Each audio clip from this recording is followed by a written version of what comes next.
Chapter 9 Breaking Barriers. Dorothy Vaughan and her husband saw each other on holidays and occasional weekends. They added two more children to their family, and for the younger ones, Newsom Park was the only home they knew. Dorothy loved staying home to take care of the new babies, but there was never a question that she would return to work as soon as possible after the children were old enough to stay with a babysitter. Dorothy's job at Langley provided the economic stability for the family. While Dorothy and her children missed their family back in Farmville, friends from the West Computing office filled the void left by aunts and uncles and cousins. The group from West Computing began a summertime tradition of organizing a picnic at Log Cabin Beach, a wooded resort overlooking the James River, a segregated beach built exclusively for Black people. Dorothy preferred Log Cabin Beach to Bayshore Beach in Hampton, where a rope divided the Bayshore from whites only, Buckrow Beach next door. At Log Cabin, Black families were able to enjoy being outside without the offensive signs to remind them of their place. Dorothy earned a good salary, $2,400 a year, twice the average monthly wage for Black women in the 1940s. When the laboratory operated on a 24-hour schedule during the war, Dorothy had worked the 3 p.m. to 11 p.m. shift, taking care of her family by day and crunching numbers at night. Most of the other West computers also decided to keep their jobs. The section had outgrown its original room in the warehouse building, and in 1945, they moved to two spacious offices on the first floor of the newly built Aircraft Loads Division building. But providing for the needs of 6 children meant that vacations didn't come along often. Dorothy was frugal. She sewed clothes for herself and her children, clipped coupons, and wore shoes until her feet pushed through the worn soles. She sacrificed for her children. Many evenings, Dorothy came home from work and made dinner for the family. After putting the meal on the table, she walked around the block until the children were done eating. She then ate only the leftovers. She didn't want to eat before she knew that her little ones had eaten all that they needed. A permanent job. The prediction that the end of the war would destroy the economy of Hampton Roads area proved incorrect. A defense industry boom followed the war, and it lasted decades. Hampton Roads became a military capital. After the war, the Norfolk Naval Base was established as the headquarters of the Navy's Air Command. Next came the Army Transportation School in Newport News and the U.S. Coast Guard Base in Portsmouth. In 1946, the Army decided to make Langley Field the headquarters of its Tactical Air Command, and then, the following year, the Army Corps became an independent branch of the military known as the United States Air Force. The number of people working at Langley dropped immediately after the war. Most people left voluntarily, choosing to retire or take other work. Many women computers left to return home or marry men they had worked with. Engagement and wedding announcements filled the pages of the employee newsletter Air Scoop. Another popular newsletter feature was Air Mail, a listing of birth announcements. The women had to figure out how to balance the demands of family and work on a long-term basis. Some women took time off to take care of their babies, while others quit their jobs altogether. But with the airplane growing ever more important to America's economy and its military, it seemed like Langley might always need talented computers. In 1947, the laboratory disbanded the East Computing Pool and sent the white women who had been working in that office to work in specific wind tunnels. All of East Computing's assignments were reassigned to West Computing.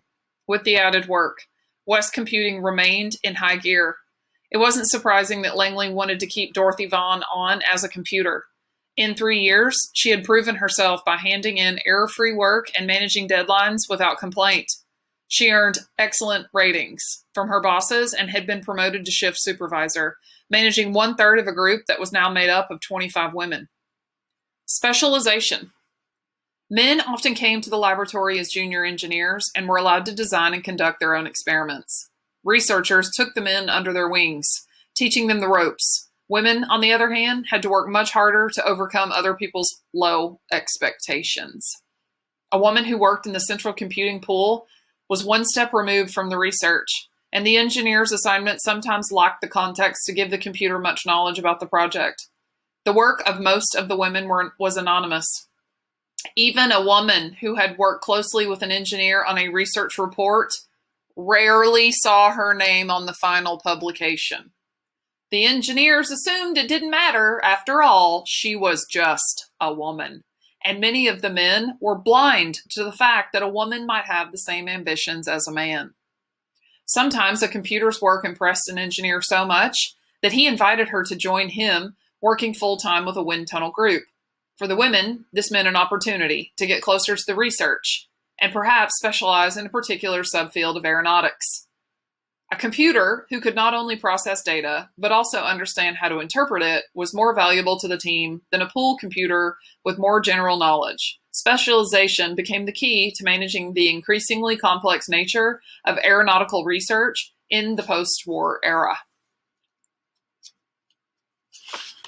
Sonic boom. Many of the Langley engineers shared a dream. They wanted to design an aircraft capable of flying faster than the speed of sound. And the women at Langley were no exception. They dreamed of this exciting possibility, which was seeming less far-fetched by the day. To pursue this dream, in 1947, a group of 13 employees, including 2 former East Computers, were sent to the Mojave Desert in the western part of the United States to establish a high-speed flight research center. Their mission, to build the fastest plane in the world, one that could fly faster than the speed of sound. The speed of sound is about 760 miles per hour. The exact number varies depending on temperature, altitude, and humidity. Scientists used to think that flying faster than the speed of sound was impossible, but they were wrong. Mach 1 is the term for something moving at the speed of sound. When an object is moving this fast, the air molecules in front of the object can't get out of the way quickly enough, so they become compressed and form a shockwave. That shockwave is the noise we hear from the crack of a bullwhip or the firing of a bullet. Scientists weren't sure what would happen to a pilot or his plane if he flew at Mach 1. Some researchers thought that the plane or the pilot would be destroyed by the power of the shockwave. Others disagreed. There was only one way to find out. Try it. On October 14, 1947, pilot Chuck Yeager flew over the Mojave Desert in an NACA-developed experimental research plane called the Bell X-1, and he pierced the sound barrier for the first time in history. The plane caused a loud noise, a sonic boom, just like the shockwave from the bullet and the bullwhip, but the pilot and the plane were safe. The female computers on the ground verified the data transmitted from the instruments attached to the X-1 on its record-breaking flight. At the Mojave Desert facility, the computers who helped with this experiment had the chance to do significant work and get credit for it. They were promoted from computer to the higher position of junior engineer and were named as the authors of research reports, a necessary first step in the career of an engineer.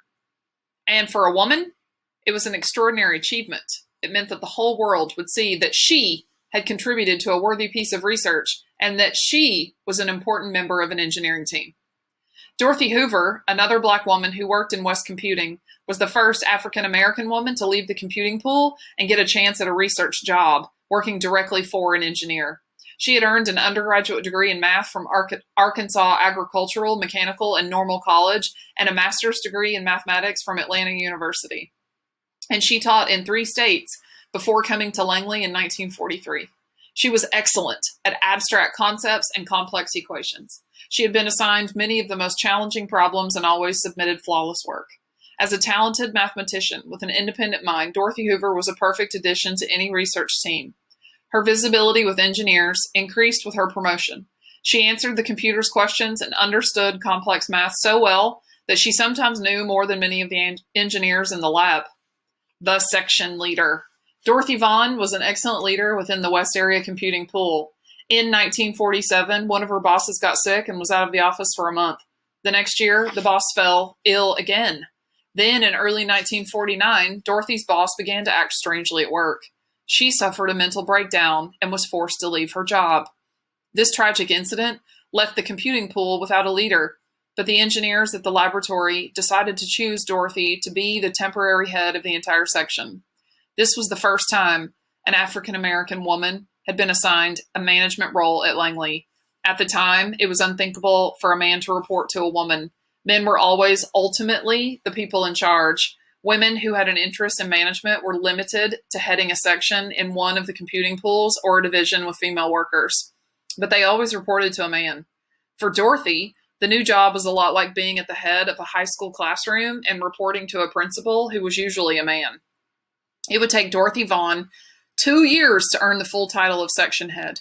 The men she worked for held her in limbo. The laboratory had never had a black supervisor before, and they may have delayed making what seemed like a groundbreaking decision. Dorothy, however, was patient. Her promotion was made official when a memo circulated in January 1951. Effective this date, Dorothy J. Vaughan, who has been acting head of West Area Computers Unit, is hereby appointed head of that unit. Dorothy took on the new responsibilities with confidence. Many of the women in West Computing knew she was the best candidate, and so did many engineers. In time, her bosses realized it too. History would prove them all right. There was no one better qualified for the job than Dorothy Vaughan.